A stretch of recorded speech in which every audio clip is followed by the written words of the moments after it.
Assalamualaikum warahmatullahi wabarakatuh. Hai Ananda semua, pada pertemuan kali ini, yaitu pertemuan yang terakhir, kita akan membahas mengenai Quran, tafsiran Quran Surat At-Tahrim ayat 10 sampai 12. Sebelum kita masuk ke tafsirannya, seperti biasa kita akan membacakan ayat dan arti perkata terlebih dahulu. Baiklah, dengarkan. A'udzu billahi minasyaitonir rajim. Bismillahirrahmanirrahim.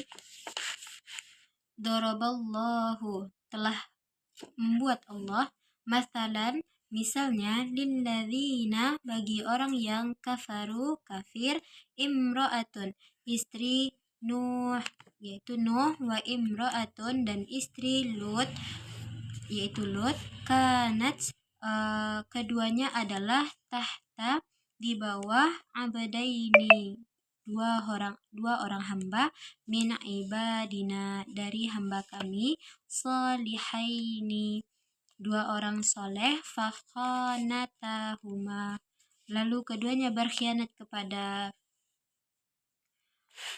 keduanya, falamma, mereka tidak, yughniya, keduanya mampu, anhuma, dari keduanya, minallah, dari Allah, syai'an, sesuatu, waqila, dan dikatakan, udkhula, masuklah kamu berdua, annar, api neraka, ma'ad dakhilin, bersama orang-orang yang masuk.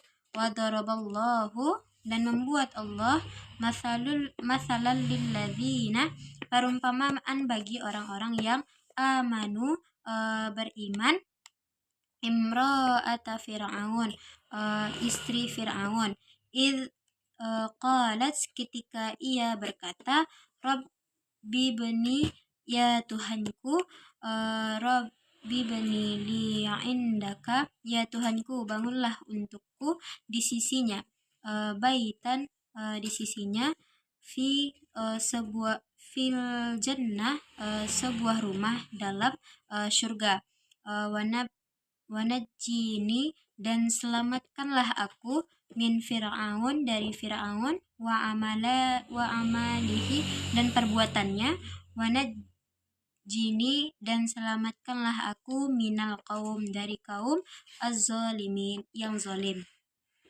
Wa Maryama benata, dan Maryam putri Imran, allati, yang ahsanat, ia memelihara, farjaha, kehormatan atau kemaluannya, fanafakhna, maka kami hidupkan, fihi, ke dalamnya, mirruhina, dari ruh kami, wasaddaqat, dan ia membenarkan, bikalimati, dengan kalimat rabbiha, Tuhannya, wa kutubihi, dan kitab-kitabnya, wakanat, dan ia adalah minal qanitin, orang-orang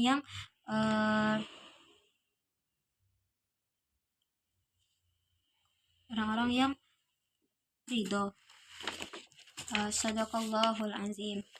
Jadi setelah kita membaca arti perkata Quran Surat At-Tahrim ayat 10 sampai 12 tadi, maka kita bisa melihat tafsirannya, yaitu Surat Al-Tahrim ayat 10 dan sampai 12 itu menceritakan tentang kisah Nabi Muhammad dan istrinya Siti Hafsah yang terkait dengan penggunaan harta.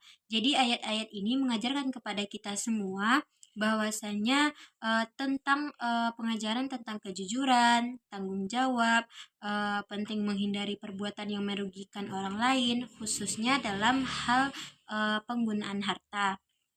Jadi, yang pertama kita masuk kepada penafsiran ayat ke-10, yang mana ayat ini menceritakan tentang Nabi Muhammad SAW menegur istrinya, yaitu Siti Hafsah, karena telah memberikan makanan kepada orang yang dilarang atau yang berbuat dosa. Nah, ayat 11 yaitu menceritakan tentang teguran Allah Subhanahu wa taala kepada Nabi Muhammad Shallallahu Alaihi Wasallam dan istrinya agar lebih berhati-hati dalam menggunakan harta dan menghindari perbuatan yang merugikan bagi orang lain.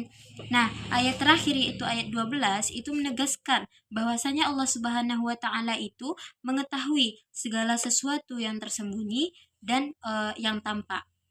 Intinya, ayat ini menjelaskan pentingnya kejujuran, tanggung jawab, dan kehati-hatian dalam penggunaan harta.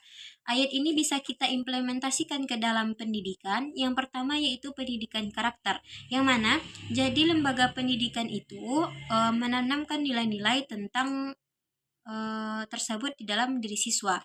Yang kedua ialah pengelolaan harta. Siswa perlu diajarkan untuk menghargai harta, menggunakannya dengan bijak, dan menghindari pemborosan. Yang ketiga, yaitu etika sosial. Siswa itu diajarkan untuk berempati terhadap sesama, serta menghindari perbuatan yang merugikan orang lain.